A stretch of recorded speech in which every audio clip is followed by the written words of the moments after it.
Hola a todos y todas, bienvenidos a Raíces y Horizontes, el podcast donde exploramos la educación desde sus fundamentos filosóficos y psicopedagógicos hasta su impacto en la enseñanza actual. Hoy hablaremos un poco sobre cómo las corrientes filosóficas y psicopedagógicas siguen vigentes en la educación. Así es, muchas de estas teorías surgieron hace décadas e incluso siglos, pero todavía son clave para entender cómo aprendemos y enseñamos hoy. ¿Alguna vez te has preguntado por qué en la escuela ya no se enseña con solo repetición y memorización? ¿O por qué ahora hablamos tanto de educación inclusiva y de aprendizaje significativo? Todo eso tiene sus raíces en los grandes pensadores de la historia, quienes han reflexionado sobre la educación y la naturaleza del conocimiento. En este episodio vamos a analizar algunas de esas ideas y ver cómo se reflejan en el sistema actual educativo. Y claro, también discutiremos cómo estas corrientes nos afectan como estudiantes, docentes y sociedad, porque la educación no es solo aprender contenidos, sino también formar ciudadanos críticos, reflexivos y participativos. Damos inicio a nuestra primera sección, donde discutiremos las aplicaciones prácticas de estas corrientes. Empecemos por Karl Marx y Friedrich Engels. Ellos pensaban que la educación debería ir más allá de una simple instrucción académica y formar ciudadanos críticos y conscientes de su realidad social. Exacto. Marx y Engels hablan de una educación integral, que no solo desarrollara el intelecto, sino también lo físico y lo político. Querían que los estudiantes no solo supieran matemáticas o literatura, sino que entendieran su papel en la sociedad y lucharan por transformarla. Y esa idea sigue vigente en México. Por ejemplo, el artículo 3 de la Constitución establece que la educación debe ser integral, gratuita y de calidad, con un enfoque de justicia social y el desarrollo humano. Es decir, no solo se trata de formar profesionales, sino ciudadanos con pensamiento crítico. Claro, no solo Marx influyó en la educación actual, también tenemos a Ludwig Feuerbach, quien defendía un enfoque más humanista. Él creía que la educación debía centrarse en el ser humano en su totalidad, que sería razón, materia y sensibilidad. Y esto se refleja claramente en muchas metodologías actuales, como la educación socioemocional, que busca equilibrar el aprendizaje intelectual con el desarrollo personal y social de cada estudiante. También Wilhelm Dilthey, quien decía que el aprendizaje no puede separarse de la historia y la experiencia de cada persona.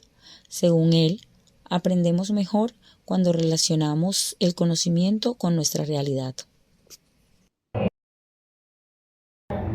De ahí surge la idea del aprendizaje significativo, que está presente en los planes educativos actuales.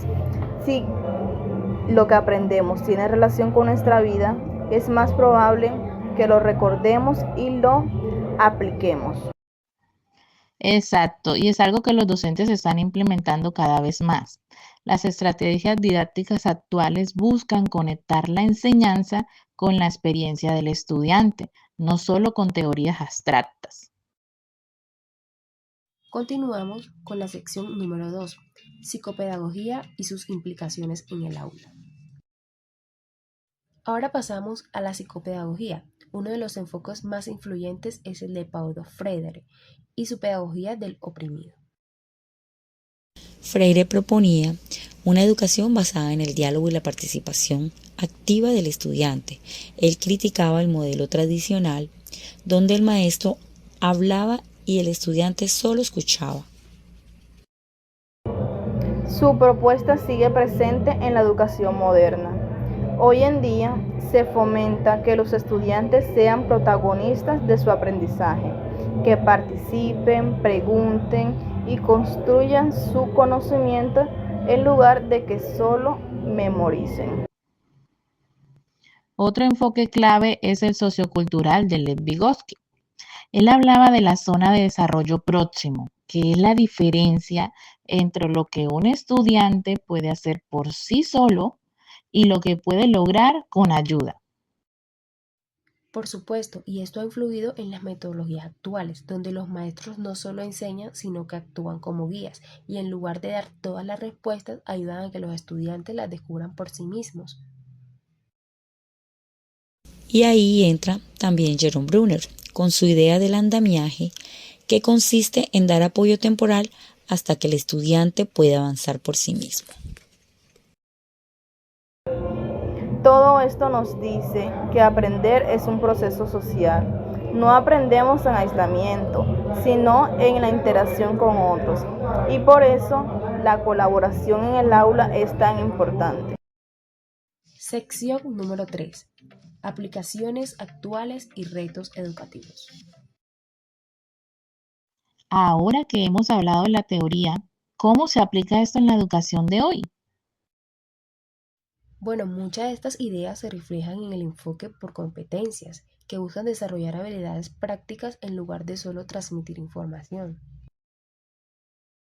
Y también en la educación inclusiva, que garantiza que todos los estudiantes, sin importar sus diferencias, tengan acceso a una educación de calidad. Pero también hay desafíos, por ejemplo, ¿cómo aseguramos de que todos los docentes apliquen estos enfoques de manera efectiva o cómo hacer que los aprendizajes sean realmente significativos para cada estudiante? Claro, la teoría es muy bonita, pero la realidad en las aulas puede ser complicada. Hay falta de recursos, grupos muy grandes y sistemas que aún siguen enfocados en exámenes y memorización. Aún así, hay cambios que están en marcha. Cada vez vemos más formación docente enfocada en las metodologías activas, en el aprendizaje basado en proyectos, en la personalización de la enseñanza. Y eso nos demuestra que la educación está en constante evolución. Lo importante es seguir reflexionando sobre cómo mejorarla. Y ahí es donde la filosofía y la psicopedagogía nos siguen guiando. Bueno, creo que hemos recorrido un buen camino hoy, desde Marx hasta Freire, desde la pedagogía humanista hasta el aprendizaje significativo. Hemos visto cómo estas ideas siguen impactando en la educación. Sí, y lo mejor es que estos enfoques no solo están en los libros, sino que realmente pueden transformar la manera en que enseñamos y que aprendemos. Y para finalizar, esperamos que este episodio les haya dado una nueva perspectiva sobre la educación y su evolución. Si les gustó, no olviden compartirlo y seguirnos en nuestras redes. Nos escuchamos en el próximo episodio de Raíces y Horizontes, donde seguiremos explorando el fascinante mundo de la educación. Hasta la próxima.